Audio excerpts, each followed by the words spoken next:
Quietly, the hardest name to pull in this bracket might be the Seattle Seahawks.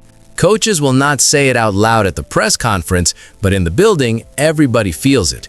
You see that matchup pop up, and right away the week gets heavier. You know this is not a track meet. This is 4 quarters of hits, long drives, and small mistakes turning into real trouble. It is not loud hype. It is that low feeling that this team will make you work for every single thing. Seattle does not need to scare you with crazy highlights. They bother you in all the small ways that win playoff games. The defense keeps everything in front, tackles clean, and forces you to snap the ball again and again without messing up. The offense is fine taking what is there, fine punting, fine playing field position as long as you are the one getting frustrated. They are built to stay calm while the other sideline starts pressing, and that is where most teams lose these games. That is why nobody sees them as an easy draw, even if they will never be the loudest story on the show. On paper, you might think you match up well. You might even believe you have more stars, but deep down, you know this is a long night if your focus slips. And the crazy part is that not long ago, Seattle was treated like a quiet background team in the NFC.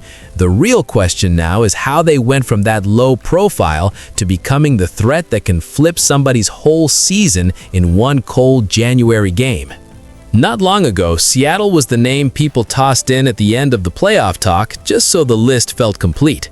The big shows spent time on other brands, other quarterbacks, other storylines. When the Seahawks came up, it was usually a quick line about them being solid or tough. Then the conversation moved on.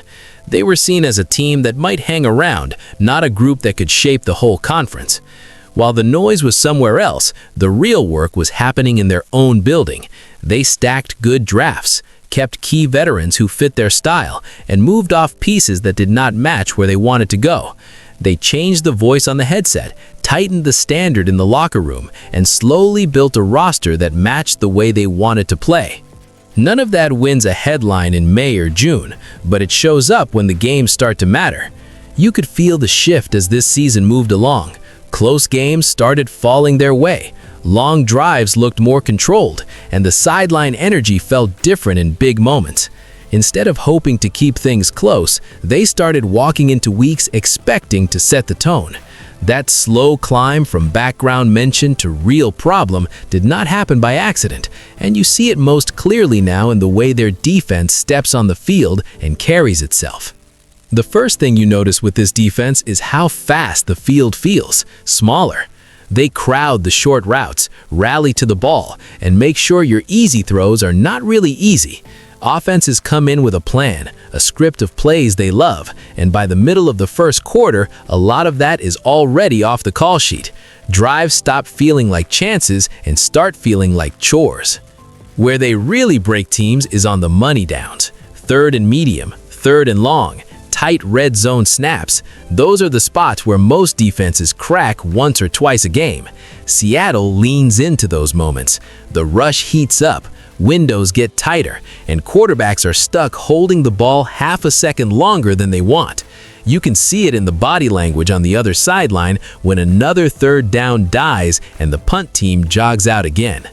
Over 4 quarters, that constant squeeze adds up. Receivers take hits over the middle and start looking around before the ball gets there. Backs fight for 3 yards and feel like they just ran into a wall. By the time you hit the late stages of the game, mistakes are not random. They are a direct result of all that pressure. That is the quiet power of this group. They don't just stop drives, they wear down your patience. And once that goes, the rest of your game usually follows. This offense is not built to win a track meet. It's built to slowly take control of the night.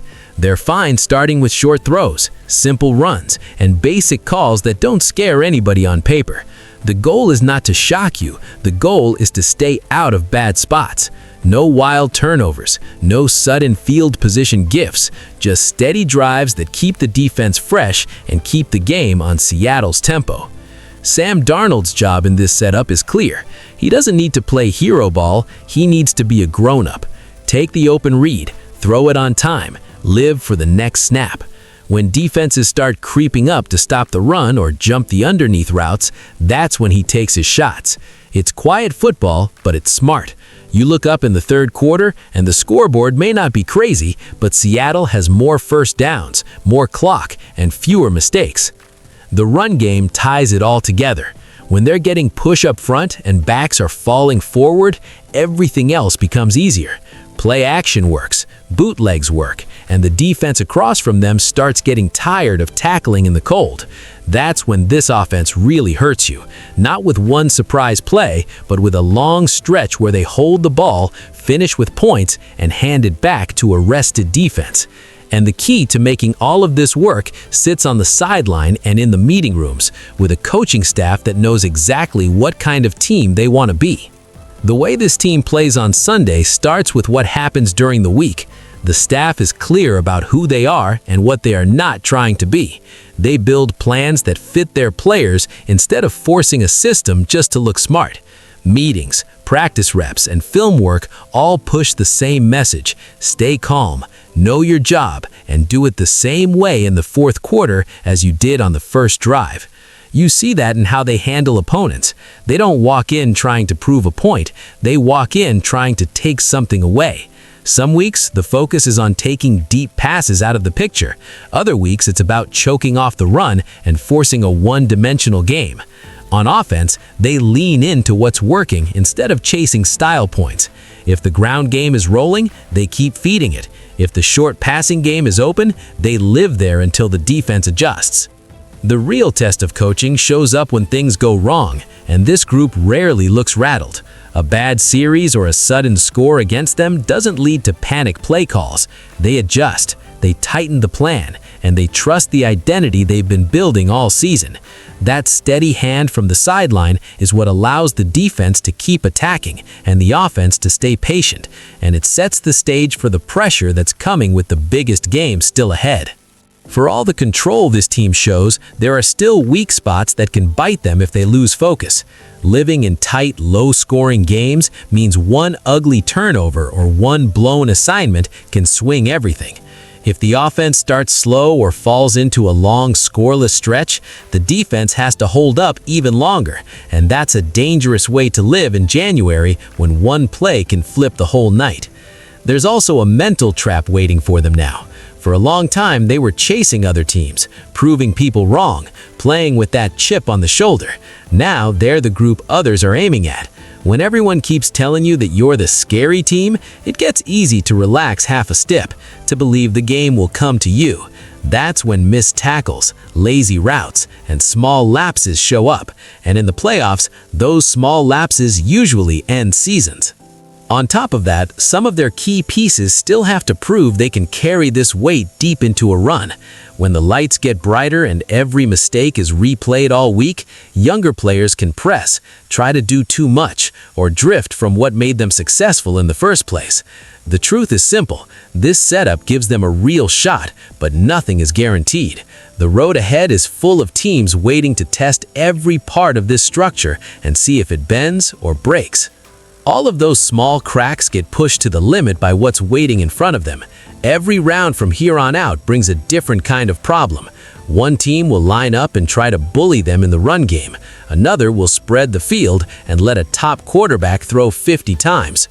Somewhere down the line, there's a road game in a loud stadium where the crowd is on their head from the first snap. None of these games will look the same, but each one will ask if Seattle's style really holds up. This is where the matchups become the real story. If they see a heavy run team, the front has to prove it can hold up for 4 quarters without wearing down. If they draw a veteran passer, the back end has to survive long drives without giving up that one deep shot over the top. Offensively, there will be nights where the run game gets stuffed early, and Darnold has to keep drives alive on third down over and over. Every opponent will circle one place to attack and force Seattle to answer under pressure. The other twist is timing. In January, you're not just playing the logo, you're playing whoever is hot right now. They might run into a lower seed that suddenly found a rhythm, or a big-name team coming off a blowout win. That means there's no soft spot on the schedule, no ease into it week. From this point on, every matchup is a full exam of their identity. If this team is really built the way they think, they'll have to show it against completely different styles and still find a way to move on. If this run ends with Seattle standing on top, the way people talk about this team and this city will flip overnight. They won't be the quiet, tough out anymore. They become the standard everyone else is chasing. Players who were called solid will suddenly be talked about as core championship pieces. The coach goes from interesting young hire to the guy who broke through a crowded conference and outplanned everyone when it mattered most. A title now would also change how this window is viewed inside the building. Veterans know you don't get many clean shots like this. Rosters shift, contracts kick in, injuries hit at the wrong time, and other teams reload. Right now, they have the seed, the health, and a style that fits playoff football. If they cash all of that in, it proves that the slow build, the patient plan, and the ugly